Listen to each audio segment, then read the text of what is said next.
Good morning. This is a very exciting day, yes? Yes. So I'm Cindie Leitman. I'm your host today. And welcome to the Center of Spiritual Living-Tacoma, those of you here in the sanctuary and those of you at home. Our musicians today include Terry O'Hara, our musical director on the piano, Benny Yangco on the clarinet, and our special guest musician today is Christina Brewer. Our audiovisual team that we hide back up in there is Erik, Perrohe, and Ronald Edens. Our practitioners today are Suzanne Frazier on platform and Laura Lee Bentel holding high watch or consciousness in the back. And today's message will be given by our guest speaker, Reverend Dr. Linda Reppond.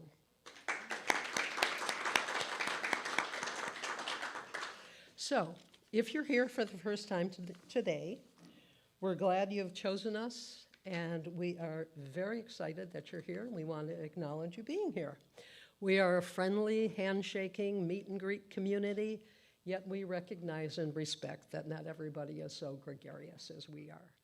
So if you're comfortable raising your hand, if you're here for the first time today, or if you're returning, please do so we may acknowledge you. Oh, yay! Yay! Yay! Welcome, everybody. So let's take a moment to remember who we are and what we believe. The Center for Spiritual Living-Tacoma is a peaceful, loving, and joyful spiritual community with a shared set of values, principles, and practices.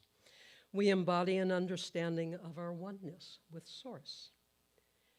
We are committed to individual transformation and to being a beneficial presence on the planet. Our vision is to create a world that works for everyone. We help empower you to bring your dreams to life. We do this by practicing meditation and prayer, offering a spiritual home, teaching universal principles, spiritual principles. What do you want? Hello? Am I here? Okay. Living in the present moment, even when things go wrong, see? Enjoying a life of service and providing a pathway to peace of mind. And now, our minister's moment with Reverend Drew Ebersole, our consulting minister, and hopefully that title will change today.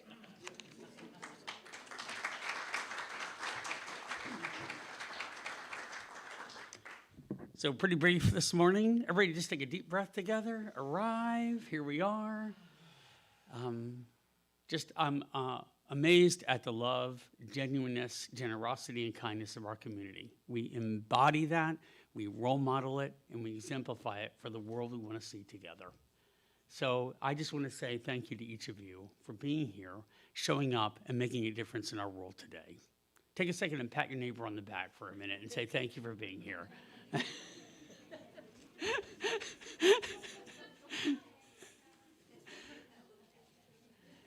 And take notice how that makes you feel right now, because that's real.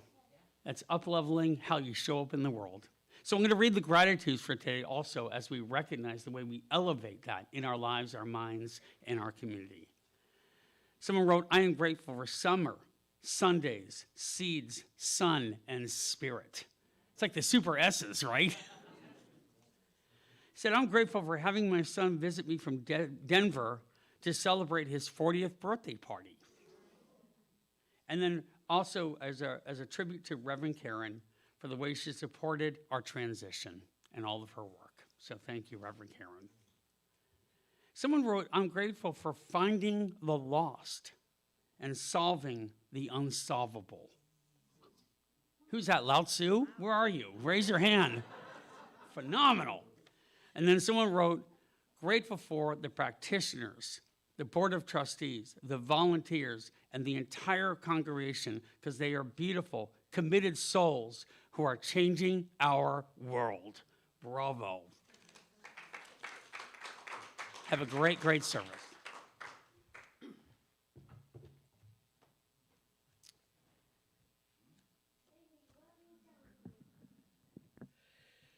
now have our opening prayer and meditation with Suzanne.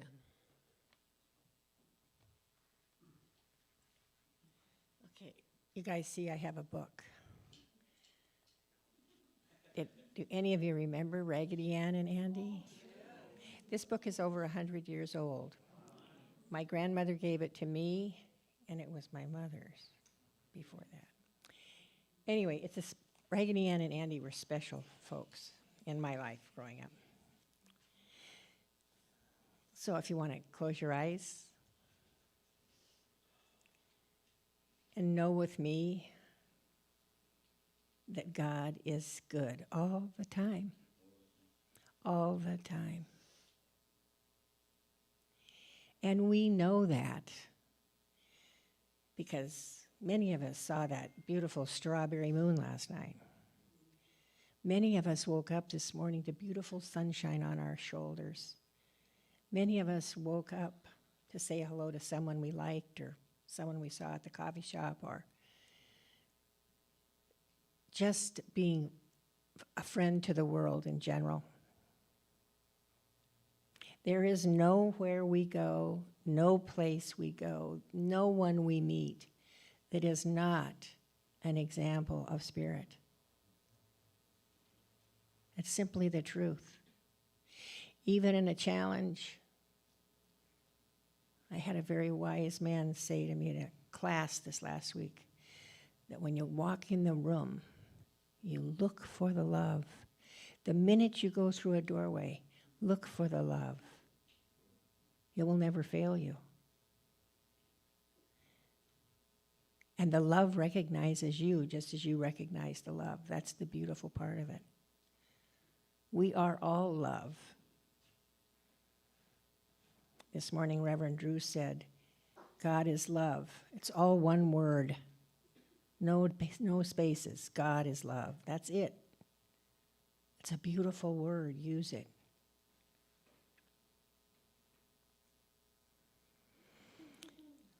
And so now I'm going to read you a little bit of Raggedy Ann and Andy. This is about Raggedy Ann talking to the bear, who was always called Grumpy, Grumpy Gruff Bear. And he doesn't like it anymore. And she says, "And we will never call you Gruffy Bear again," promised Raggedy Ann. "How would it sound for you to call me Grinny Bear instead of Gruffy Bear? You see, my initials begin with a G, so I must have a name which begins with the same letter. I believe Grinny Bear will be a pleasant name, Gruffy Bear," said Raggedy Ann. "And now you see here," Grinny Bear laughed. "Just you call me Grinny Bear, Raggedy Ann, and leave off the Gruffy, because I don't care to be gruff or grumpy anymore. It makes you feel inside all the time, just like it was going to rain or snow or something.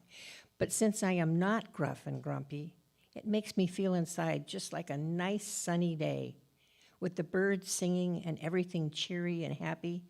It's a whole lot better, more fun than being gruff and grumpy." And she says, "I know it is, Grinny Bear, and I hope you never, ever are disagreeable or ill-mannered again." "Well, so do I," said Grinny Bear. "Indeed, I shan't let myself get grumpy. If I feel the grumpiness coming on, I shall run and jump in the brook. That's what I shall do, Raggedy Ann."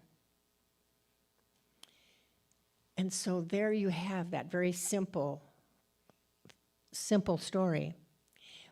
But now I'd like you to close your eyes for a minute and think about Grinny and Gruffy Bear and how that applies to our own lives. And think about the word choice. Choice. Because that's what it's truly all about. It's a choice. You can be Grinny, you can be Gruffy, and you can change it in a half a second.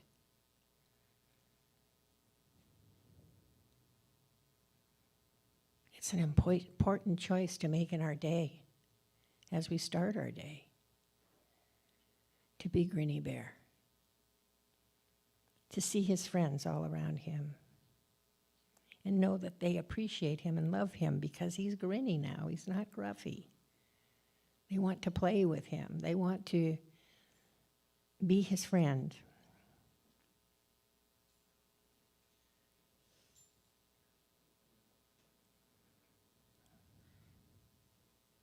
And I don't know about all of you, but I've had a very interesting experience regarding friendship this week. Friendship is a lot of different things to different people.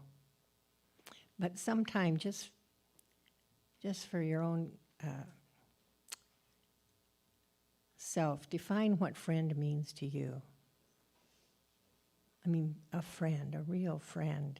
It could be a relative. It doesn't have to be a stranger or someone, in your social circle. But a friend is indeed a glorious thing.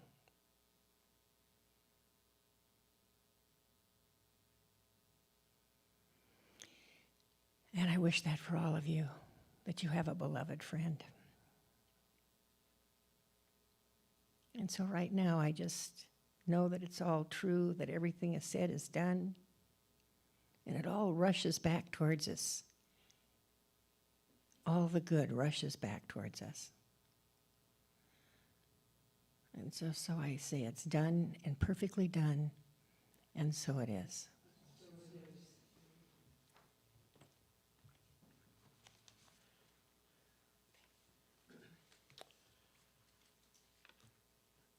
I'd like to introduce Christina Brewer, singing I Love Myself So Much.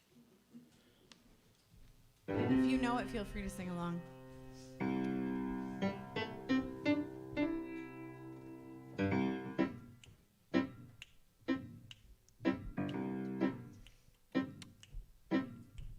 I love myself so much that I can love you so much, that you can love you so much, so you can start loving me.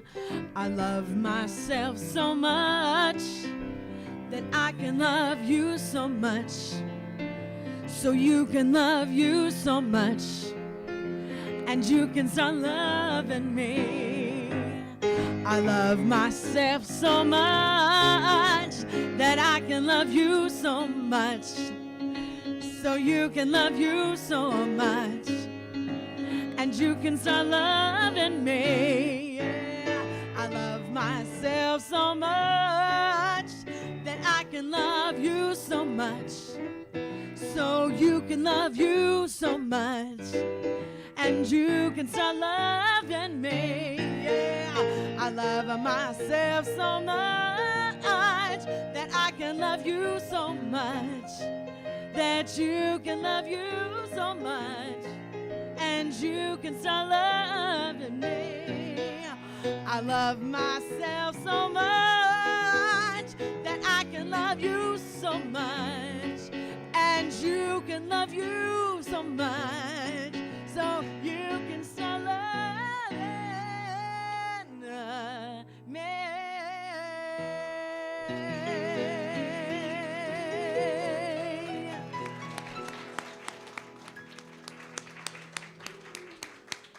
Thank you, Christina. There's a lot of love going on here.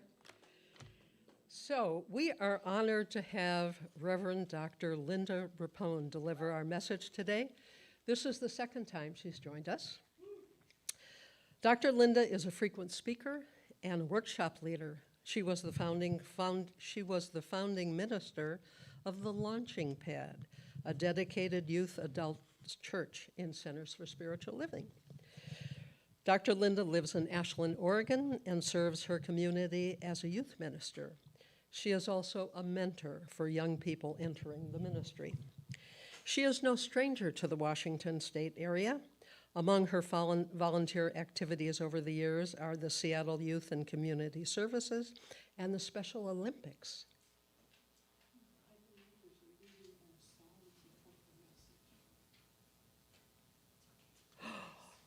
You're right. I messed up. Whoops. Wait, you weren't supposed to say those nice things about me? Do it this way. I will. I'll step off. I'll step off. No, it's okay. So here's what we're going to do. We're going to back up. We're going to have Christine sing her song. And then I'm going to tell you about Dr. Linda again. Huh? Oh, we start with, I'm really on it today, aren't I? I'm so excited about what's going to happen later, I can't be in the present moment. So here's what we're going to do. We're going to have the song. What are we going to do? The reading. And then, Linda. Okay.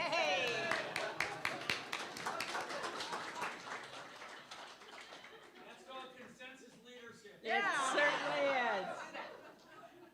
That was great. We're all laughing. How fabulous is that? You're at the Center for Spiritual Laugh Center. And so I'm going to be quiet now. And plus, as I told Reverend Linda when I came up here, I lost the place in my book. So it's all kind of a thing of errors. But I'm going to read something anyway. So this is about Raggedy Ann and Andy and how they have gone back to their home after being with Marcella for a long time. And they go in to their little house of white marble with red roof, and over the door of each on a neat little sign was the name of a woodland creature who should live there. Everyone walked around looking at the pretty houses. "Yes, sir, Mr. Grinny Bear, you have made a wonderful wish," the pretty witch said. "Now we can all live here happily forever and ever, just as if we were all in fairyland." I like it. I think we can all walk around with each other and appreciate each other and pretend for a moment that we're in fairyland. And when we come back to it, we realize it's really our reality, that God is in all of it, and that we're all true fairies. I like it. Thank you.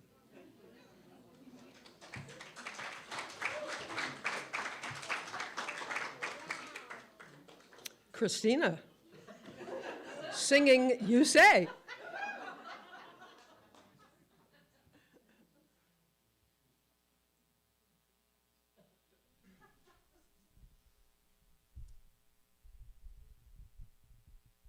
Un momento. It has a fun little intro to it.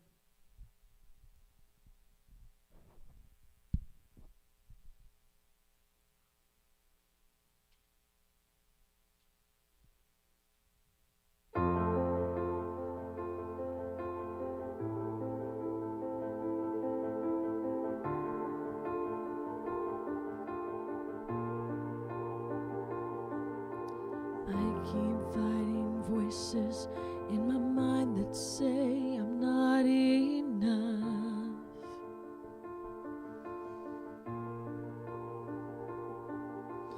Every single lie that tells me I will never measure up.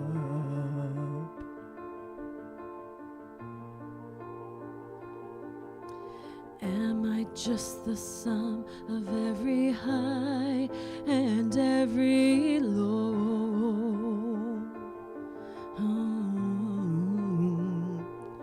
Remind me once again just who I am, because I need to know. You say I am strong when I think I am weak. You say I am held when I think I am weak. You said I when I am feeling strong, when I don't belong, yeah.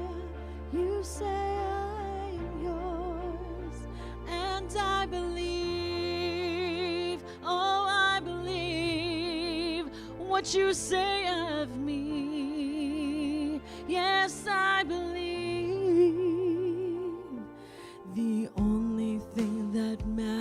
now is everything you think of me. Hey, in you I find my worth, in you I find my identity. Yeah, yeah. You say I am strong when I can't feel a thing. You say I am held when I think I am weak. You say I am loved when I am falling short. And when I don't belong, yeah, you say I am yours. And I believe, yes, I believe what you say of me. Yes, I believe.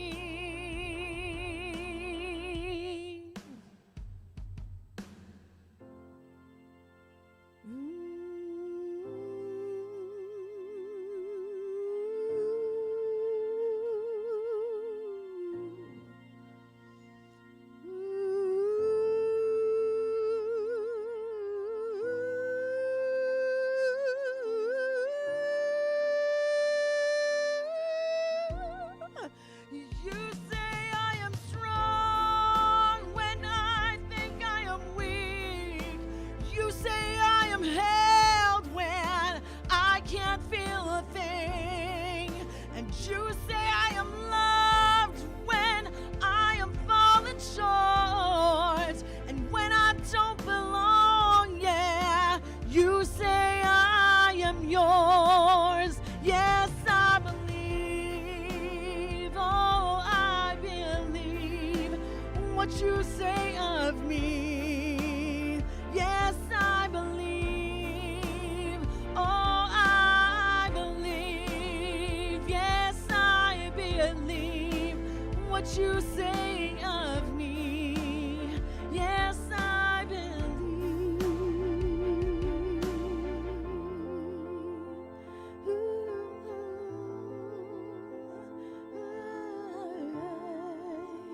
Yes, I believe.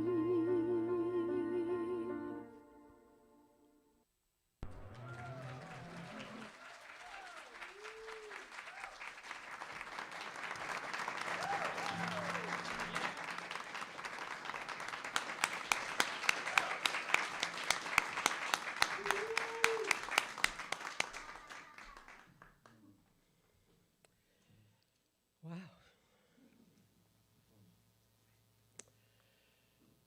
I need a minute.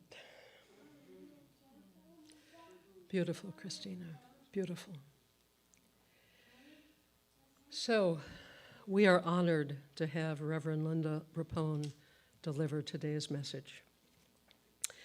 She's a frequent speaker and a workshop leader.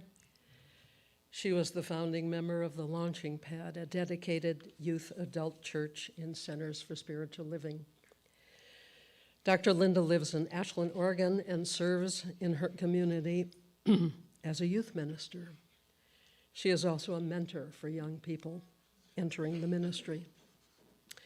She is no stranger to Washington State. Among her volunteer activities over the years are the Seattle Youth and Community Services and the Special Olympics Washington. She's building a cabin right here near Steilacoom. Please welcome Reverend Dr. Linda Reppond as she tells us how to lavish self-love as a spiritual practice.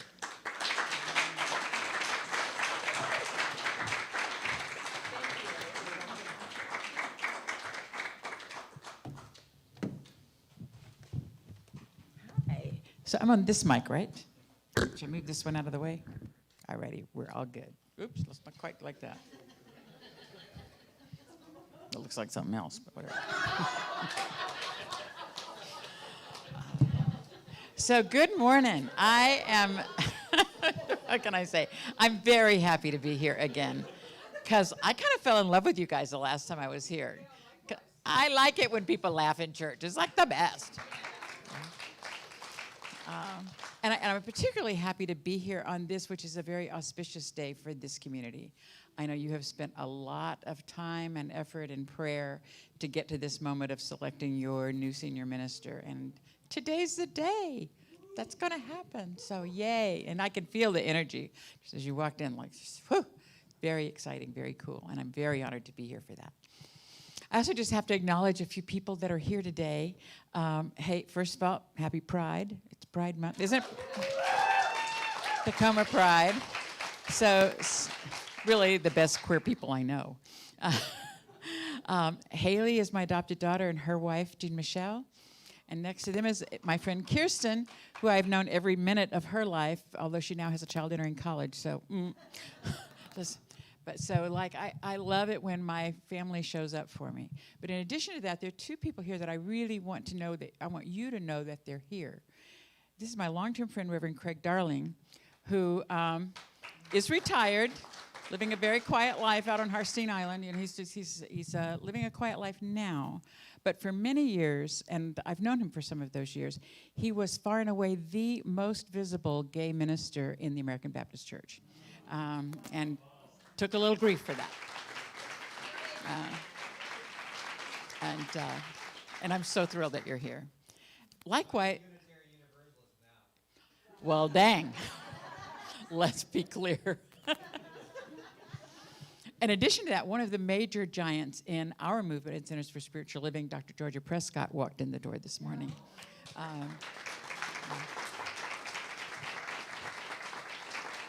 Also one of those pioneers in standing up for LGBTQ people in our movement, and a very big mentor in my life. So how cool that you're here too. So you need to know we are in the presence of some people here today, besides all of you who are amazing. And Christina, thank you for that. Wow.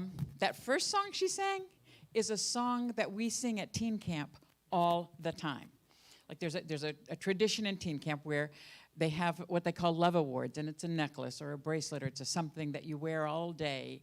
And then at some group meeting, a couple of times a day, the people who have those awards come to the front, and then they pick out somebody else in the camp. It's somebody that was like meaningful to them that day, or somebody they feel like is kind of on the outs and needs to be drawn a little more in the circle, like whoever they choose. And they go grab that person and bring them to the front of the room and do this. I love myself so much that I can love you so much, that you can love you so much that you can start loving me. And we sing that, and then it maybe morning and evening, and sometimes in the middle of the day, multiple times that message is there. And if you heard all of that when she sang it, we can go home now, because that's my talk today. That's really what I want to talk about too, because I think that why to do self-love in the first place? Why do we need to focus on really providing exquisite care of ourselves? Because we're here for love. And it's Bruce Lipton, I think, Biology of Belief, that says our lack of ability to love ourselves is the limiting factor in how much love we can give and receive in the world. If we can't love ourselves, we can't let it in when somebody else does, because we can't even believe it. And we certainly can't give it to other people, because if we're busy judging ourselves, we're probably busy judging them too. You know that? You've been there? I suspect a lot of you are like me and grew up with an upbringing that really demanded humility and kind of a self-effacing stance in the world. I grew up in a good family. I grew up with a ridiculous amount of privilege in my world. But there was high expectations, and not a lot was said to me about things I did wrong. But, in my family, an eyebrow could do that work. Didn't need words. It was just like, and I knew I was in trouble. Some of you grew up in much more difficult situations than that you actually received verbal messages telling you that you were worthless or stupid or incapable in some way. So the path into recognizing who we are and seeing who we are is different for each one of us. And I don't want to make light of that journey, because it is the journey of a lifetime for all of us. So it doesn't matter that mine feels like maybe it wasn't that hard. It was. For me, it was the hard that I needed for me. That's why I chose this family to be born into. That's my theory. So this whole thing of not taking care of ourselves goes real deep. And I know, I mean, you can start thinking now in your head of all the ways that you beat yourself up for the things you don't do that you know you should do. It's like, and it could be anything from flossing your teeth to, a spiritual practice. Whatever it is that is the, like I should do this, but I'm not doing this. I want to do this. I want to be this person. And sometimes we actually pull ourselves into a story that I can't get rid of that last 20 pounds. I can't get a good night's sleep at night. I can't exercise because I'm so tired when I get home from work.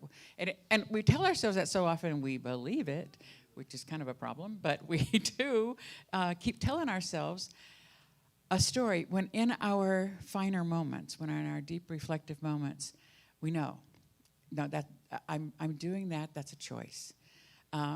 And I don't want to do it anymore. I don't want to consume that many glasses of wine. I don't want to watch that much TV. I don't want to just sit here and do nothing when I feel like, I need to exercise.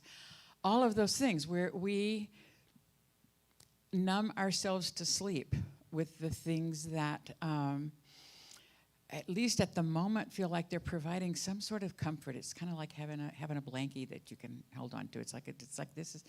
And yet we know better. We know that that's actually not the truth. That thing, that Ben and Jerry's at 2 a.m., it's what we tell ourselves and what we actually know to be the truth are both present in our reality at the same time, right? So I want to talk today about, I don't do this very often, Craig, but I'm going to talk about the Bible. Because there's a big section in the Science of Mind textbook, if you don't spend a lot of time with it, where Ernest Holmes talks about the teachings of the New Testament, and he gives a metaphysical lens on teachings that many of us grew up with a different lens on them. So let me get my book. You don't have yours with you, do you? I got mine. There's a whole section that he does on the prodigal son. Are you familiar with the story of the prodigal son? If you grew up in any kind of Christian church, you probably are. That the older son asked for his inheritance early so that he could go out in the world and live his life and do his things. And he did some things. He did some things. He went out and lived a wild life. And I don't know if you've been that person. I've certainly been that person in my life. Like, I got some regrets, things like, maybe that wasn't the best choice.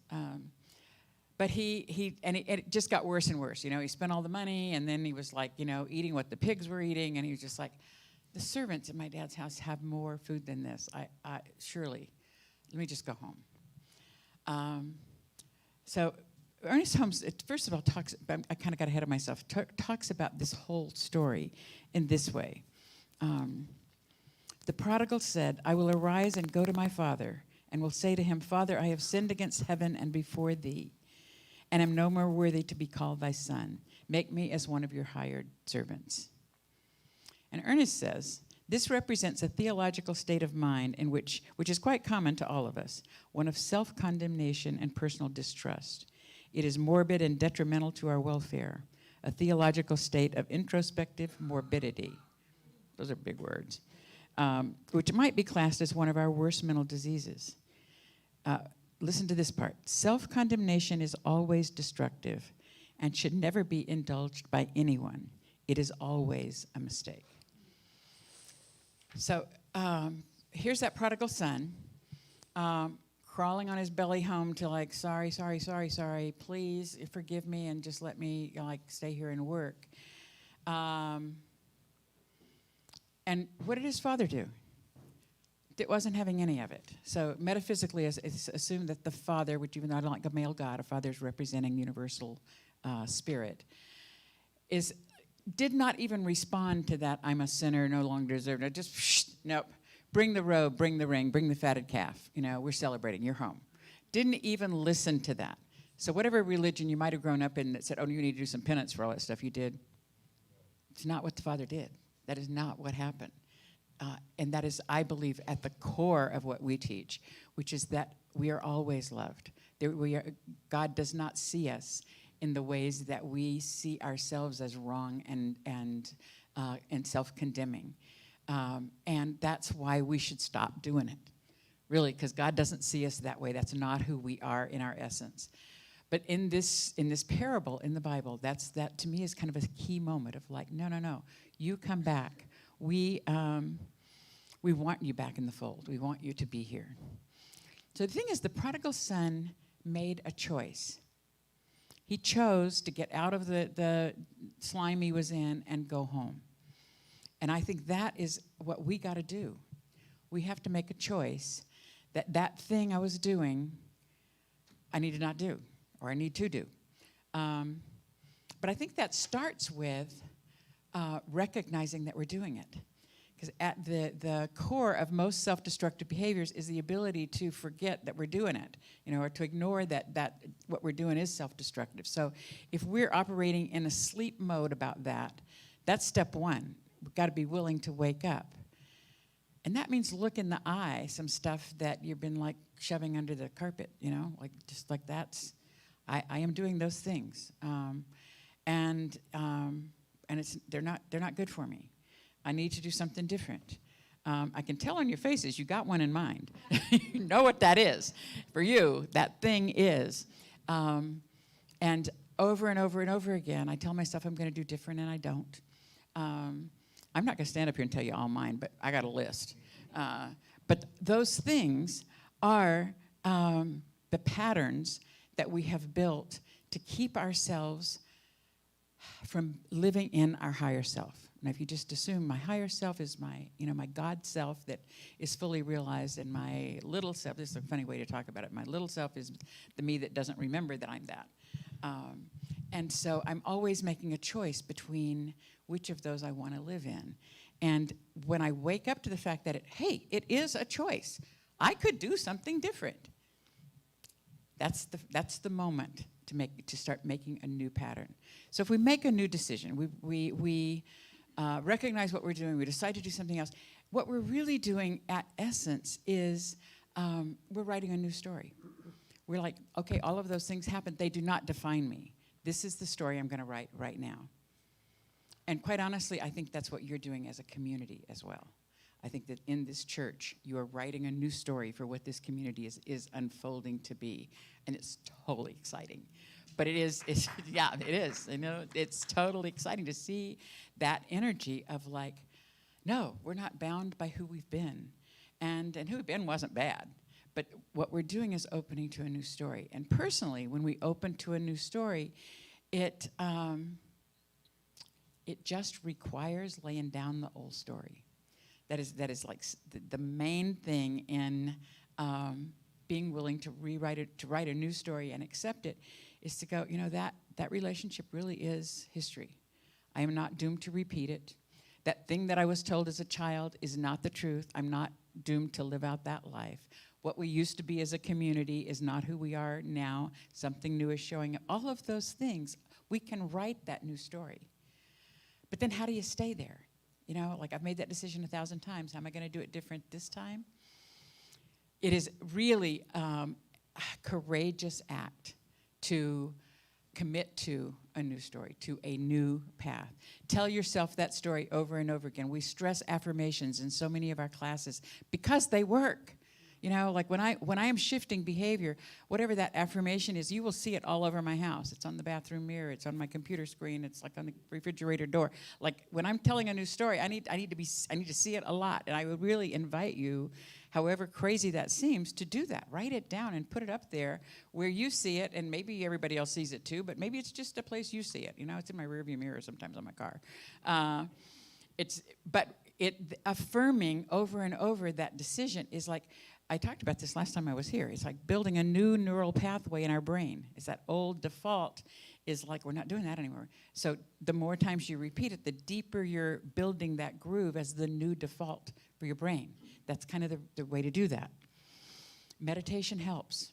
Nako has a song like that, right? Meditation does help to just get still and open to the infinite possibility.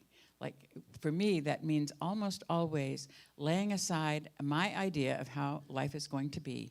And I'm a little opinionated about that stuff. So my idea has to, and then I can just sit in the silence and in the openness to allow Spirit to come in. And that is what can transform this. The doingness, the beingness, the efforting is in the affirmations and the, like, I'm going to do this different, I'm going to do this different. But at a deeper level, a deep surrender to the infinite wants you to be the best version of yourself. So surrendering all of that and allowing it to come forward is a very different process, and it's not quite as hard, actually. The surrendering moment, trust me, I think that's hard. But after, on the other side of that, it's an allowing. It's an allowing Spirit to come through. It is, it helps to journal. It helps to, just for yourself, document this journey. From where I am today, this is where I want to be. And then, on a regular basis, go back and go, well, I did that really well. I did that maybe not quite as well as I want to. But chronicling that for yourself is actually a ritual that makes it richer. It makes you see it on a more symbolic level. And on a bigger level, you can just kind of see, today's failure is not a failure of the path, because I can see right here, this path is heading in a new direction. So I screw up once or twice, but I'm still on that path. So I encourage you to journal. I encourage you to get an accountability partner. Who's gonna make sure I put my tennis shoes on and walk out the door every day? Because I'm gonna tell you when I get back that I did it. Those kind of friends are real good to have. And in this community, I think we all know this, there are spiritual practitioners who are here to pray with you. That's a kind of support that really makes a huge difference, because what you're doing when you ask to work with a practitioner, a lot of times what I'm doing is saying, I don't have quite the faith I need to move this forward, so I'm going to lean into your faith, because a practitioner's job is to know the absolute truth and to stand in that. And so, I can lean into your knowing of it when I don't know it for myself. And I think that we have people that are trained to do that and do that. Raise your hand if you're a practitioner. I know there's a bunch of them here. They're all over. We are trained to do that. And actually, no matter what's going on in my personal life, when somebody asks me for prayer, it kind of all falls away, because that calling into being a prayer warrior is real deep. So in this teaching, don't ignore that as a possibility. When the people are asking, would you like prayer? Yes. And if you really want, book a session with them and go really get it prayed in for real. So I'm just always back to why? Why are we doing this? What did you come for? What are you on the planet to be? In our most open moments, we all know the answer to that what that is for us, and it changes, and it's multifaceted. I would say it comes down to love. I mean, I feel like I'm here to be a mother to two amazing adult now children, and a pile of others that I've adopted. But that's one facet of who I am, and that is my God self. There's others, I'm here for many, many things. But I'm not here to sweat over that last 20 pounds. I'm not here to watch TV to numb out at the end of the day. That's not what I'm here on the planet to do or be, nor are you. But and I think for all of us, in your deepest, most personal time, you know the truth of who you are. And you can look at the distance between where I sit today in my muck and what the God truth of me is, and know that I do not know how to cross that chasm. God does. That's really the answer to what we teach, is that we are supported, we are being breathed by a presence bigger than ourselves. That infinite presence of God is everywhere and only wants our good. Only wants our good. So if where you feel like you're headed is not good, you're probably not on your God path, because that's only going to feel like more of your actual, authentic, true, blessed, glorious, fabulous self. So why did I say lavish in this talk title? Because I feel like sometimes it's just kind of crawling up to ground zero to all right, I don't hate myself today, so I must be okay, right? And I think the task is way bigger than that. It's to really honor who I am. And how do we do that? We honor who we are by really blessing every part of us, even the parts of us that we're not crazy about. but really to honor it, to be able to look yourself in the mirror first thing in the morning and go, I love you. Crazy old, farty person you are, I love you. But that's, if you can do that and mean it, you've like found that that's the key. The key is really to just, and to allow into my life the things that support me being that. Some of that is health and well-being. I deserve to live pain-free, healthy, vibrant, active life. Well, yes, that means I have to eat differently, I have to move my body differently, I have to do things differently. But my God self wants me to be alive as long as I'm alive, to be fully present. So that's part of it. It's like what lavish self-care is not just like, getting a massage or going to the spa. It's like really living a life that creates the vibrancy that you're here to be. So that's one piece of it. The other is to clearly set some boundaries in your life so that you are surrounding yourself the majority of the time with people who see the truth of who you are and hold that truth for you. So if you have a family member, a boss, whoever, that only sees a limited and not positive version of you, I'm not saying you have to leave. It might be good to consider that as an option. But at least surround yourself. If you have one person in your life like that, get a bevy of people who actually see who you are and who are holding the truth of who you are. And lean into them. That allows you to walk through this path. I know there are people in my life that are so irritating sometimes. But I know, too, that they're in my life for me to learn how to love them and for them to allow themselves to be loved. So it's just, I'm not saying walk away from every single person that's a little bit grumpy, like that great story you read, Suzanne. But don't let them define your story. It ain't their story, it's yours. And to just be able to let those arrows fly by because I know who I am. And if I don't, I'm going to stand with my good friend who does know who I am until I can feel it again. That's what lavish is about. It's about really capturing the joy, the beauty, the grace of every minute of my life because it is my life. It is my very life. And I want all of that goodness and deserve all of that goodness. Deserving, boy, that carries a weight, doesn't it? Deserving what I have or what I want. When I'm centered in my God self, I know all that's true. Don't you? So let's return to that center, to that God self. Let's do it right now, but let's do it as a practice. Let's put ourselves in a position where we get to hold our own highest and best and then lavish it, like really spread it all over yourself. Let's pray. So just turning within and recognizing that the infinite presence is right here, right now. Deep within, the truth of my very being, the truth of the being of all life, God itself, there is no separation. Within, without, one thing. And that thing is love. And so I speak for everyone here as I speak for myself. I open to be more available to myself, more willing to cherish and honor and bless the truth of who I am, and to give myself a little grace space for all of the things that I criticize myself for. If I'd have known better, I would have done better, but here I am now, and I bless that journey. And so finding a way to bless even the parts we've never blessed. I say, let's today open to a new story. And let's tell that story to each other over and over and over again. Because it's the truth and because somewhere our soul already believes it. So let's claim it and live it.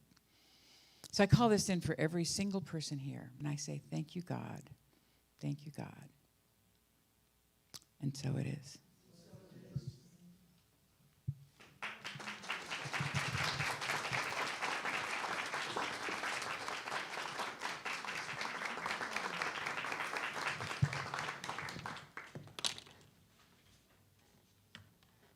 find my stuff.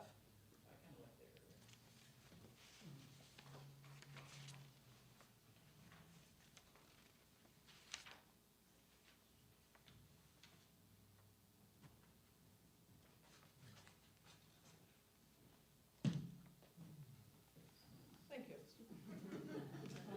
See, I got myself organized, and I'm still unorganized. Microphone. Microphone.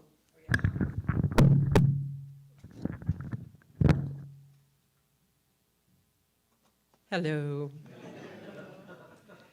Now we're going to have Christina come up and sing for us Defying Gravity.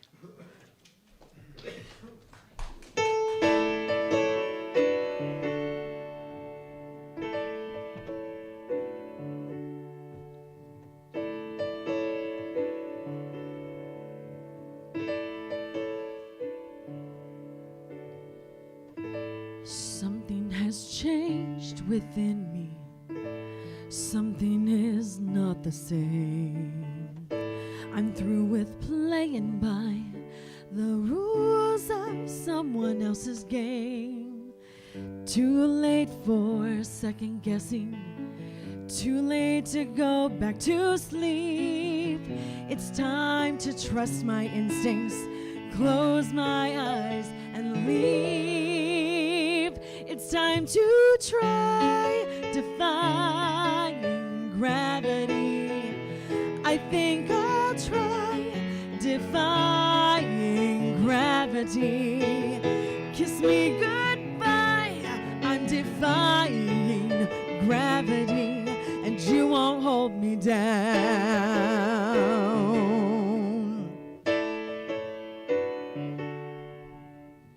I'm through accepting limits, 'cause someone says they're so. Some things I cannot change, but till I try, I'll never know. Too long I've been afraid of losing love, I guess I've lost. Well, if that's love, it comes at much too high a cost. I'd sooner fight defying gravity. Kiss me goodbye, I'm defying gravity. I think I'll try defying gravity, but you won't hold me down.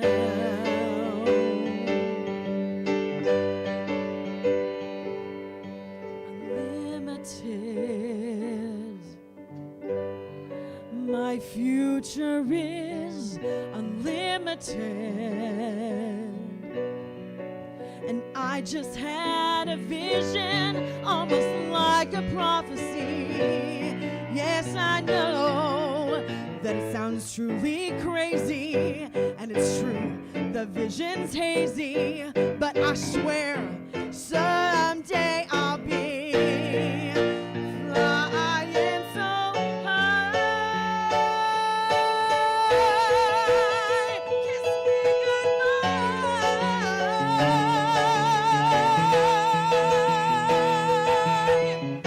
So if you dare to find me, look to the western sky.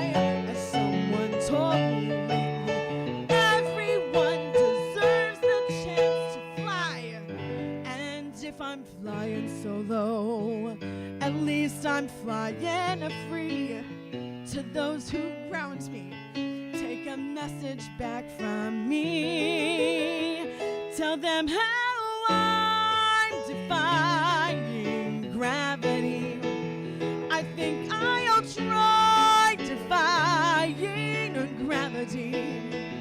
Kiss me goodbye, I'm defying gravity, and you won't hold me down.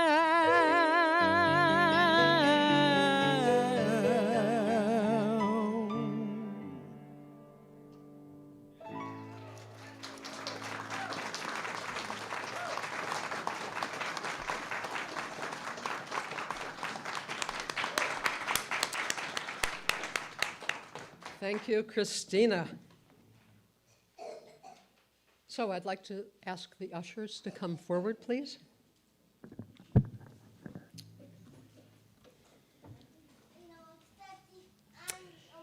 So please join me in saying our offering blessing together.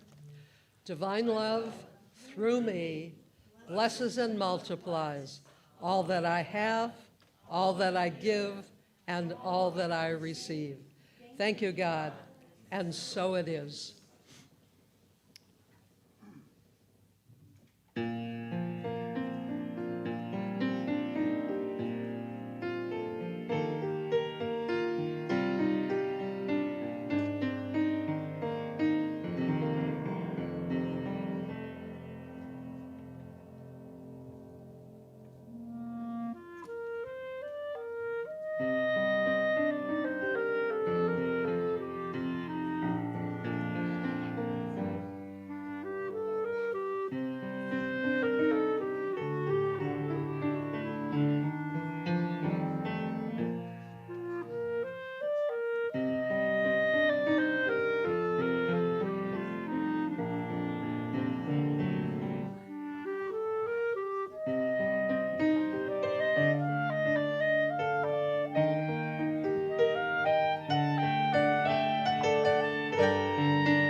There you are. Thank you, Benny and Terry. So Suzanne will now give our healing prayer. Mona. Ah. You are, and I'm so grateful.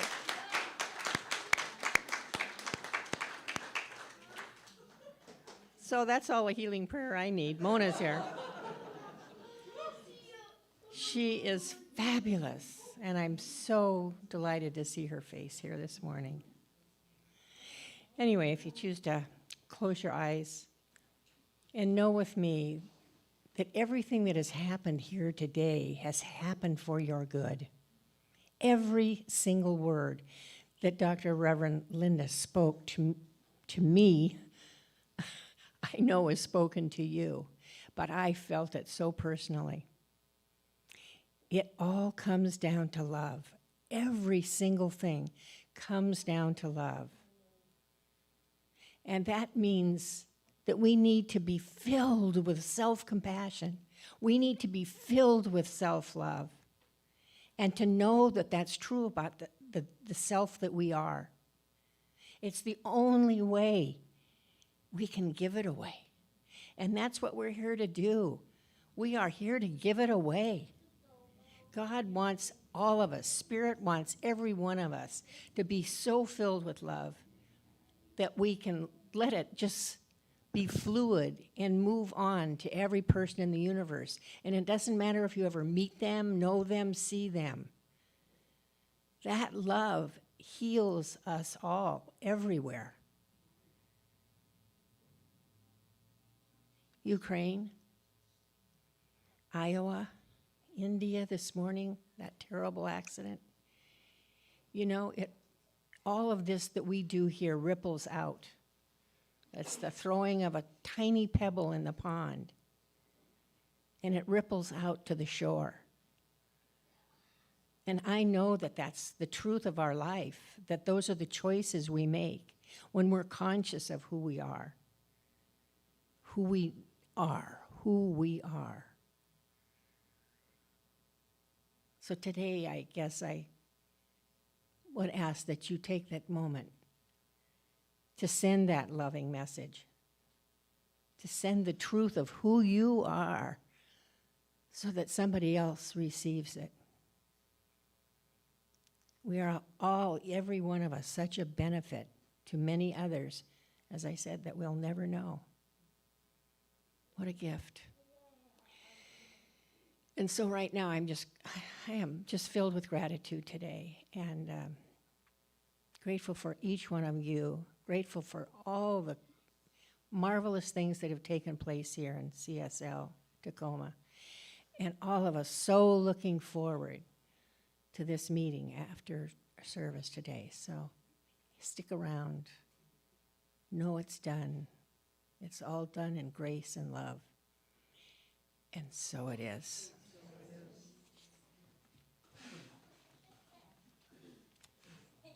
Thank you, Suzanne. And now the announcements. So as you all know, this is a very auspicious day here. It's our first Sunday potluck, followed by our town hall, where we will be voting on accepting Reverend Drew as our new minister.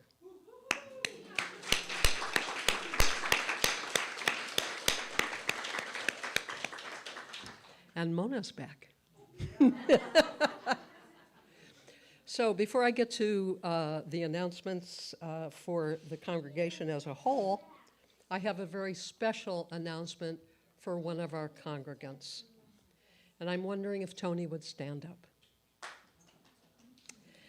This is Tony, everybody, and Tony tomorrow will celebrate his 1 year of sobriety and get his coin.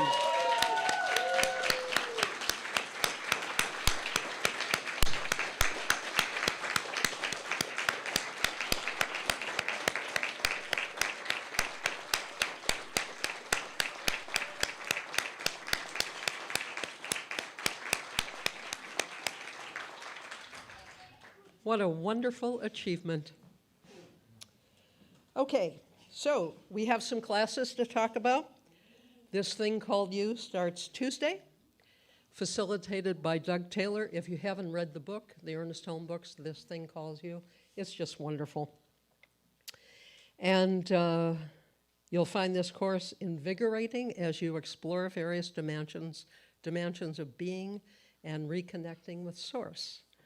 The class is on Tuesdays from June 6th to July 18th, and there's more information about that class on our website. Another new class, 5 Gifts for Abundant Life, is held on Wednesdays, starting on June 14th, and is facilitated by Mona Williams. You can manifest 5 gifts: gratitude, intentions, forgiveness, tithing, and surrender. The course is hybrid. Again, look on the website for more information. We have our second Tapas and New Thought event coming up on June 17th. The first one was fabulous. I hope you're all here for the second one. Check it out in this week's newsletter and go directly to the website to sign up.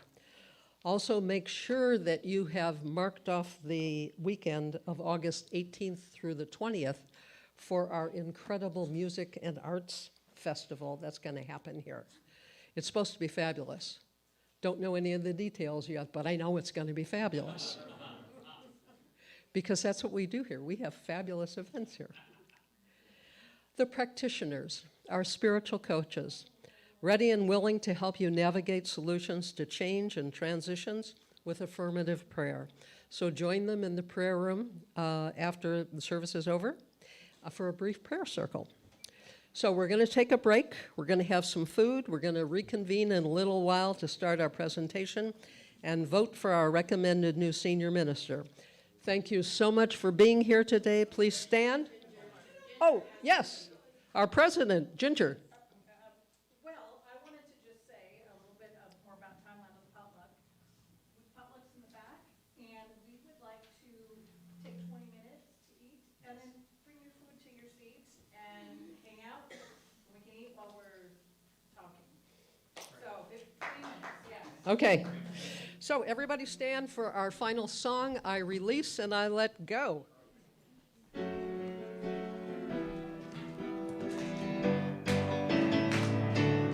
I release and I let go. I let the Spirit run my life, and my heart is open wide. Yes, I'm only here for God. No more struggle, no more strife. With my faith, I see the light. I am free in the Spirit. Yes, I'm only here for God. And I let go. I let the Spirit run my life, and my heart is open wide. Yes, I'm only here for God. No more struggle, no more strife. With my faith, I see the light. I am free in the Spirit. Yes, I'm only here for God. I'm free in the Spirit. Yes, I'm only